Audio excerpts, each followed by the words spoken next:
ఈరోజు పొద్దున్నే నాకు లీటర్కు పైగా పాలు విరిగిపోయినాయి. వాటితో పన్నీర్ చేస్తున్నా. ఎవరికైనా ఈ వీడియో యూస్ఫుల్ అవుతుందని చేస్తున్నా.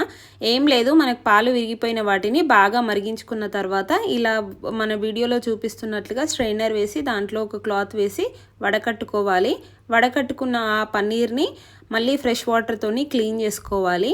ఇలా క్లీన్ చేసుకుంటే పులుపు స్మెల్ అలా రాకుండా ఉంటుంది. ఇప్పుడు దీన్నంతా ఒక మూటలాగా చేసుకొని దాన్ని మొత్తం స్క్వీజ్ చేయాలి, వాటర్ అంతా పోయేటట్లుగా. ఇప్పుడు ఈ స్క్వీజ్ చేసుకున్న దాన్ని ఒక గిన్నెని బోర్లించి దానిపైన పెట్టి దానిపైన హెవీగా ఏదైనా పెట్టుకోవాలి. మనకు గట్టిగా అవుతుంది. అలా అయితే పన్నీర్ ఎక్సెస్ వాటర్ పోయి ఒక 1 అవర్ తర్వాత మనం ఇలా ఓపెన్ చేసుకుంటే సరిపోతుంది. మనకు పన్నీర్ రెడీ అయిపోతుంది. చూసారా, కొంచెం షాప్లో కొన్నట్టుగానే ఉంది కదా. వాళ్ళు వీటిని మంచిగా డబ్బా షేప్లో కట్ చేసి ఇస్తారు మనకి. ఇలా చేసిన పన్నీర్తో మనకు నచ్చినట్లుగా కర్రీస్ చేసుకోవచ్చు. అది ఇంతకుముందు నేను చేసిన పన్నీరు, దాన్ని ఫ్రీజ్ చేశాను. Thank you so much for watching. Please subscribe to వివాహ భోజనం ఇన్ UK.